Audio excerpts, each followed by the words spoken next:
So we were both on the track team at Appalachian State University. He was a year older than I was. So always kind of knew of him, seen him, and always thought he was really funny. Honestly, was really intimidated by him. I totally judged a book by a cover with Jackson. I assumed he was just this big, strong man who genuinely didn't have much going on up here other than working out. And that was a huge assumption I made about this person. Sure. I just thought he was just this big, strong dummy who was hot, right?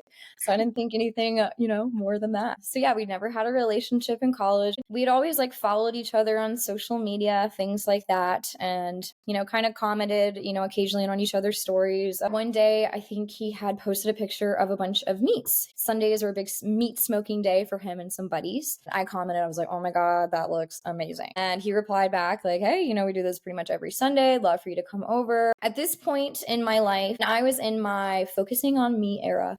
I wasn't dating anybody, not even hanging out with guys, just trying to figure out what made me happy. And at that point in time, it was not a relationship. He invited me over. I declined. He reached out maybe a week later, asking me to come over again. This time I did respond like, yeah, I'll be there. And then I ghosted him. I didn't show up. I didn't come. And then he gave me one more chance and he asked me to come over for dinner.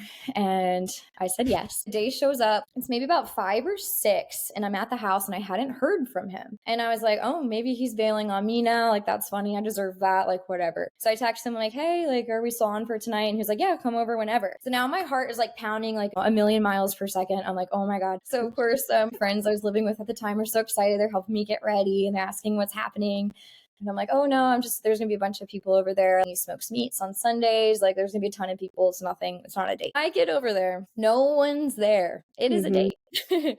Jackson has prepared a 5-course meal paired with wine, and it's just the two of us. That's not what I was expecting. This is interesting. Instantly I learned, okay, he's not just a big dummy who only works out. Like he can cook too. We stayed over there for 4 or 5 hours that night, just talking. We talked forever. I knew that night that I think I'm going to end up with this man.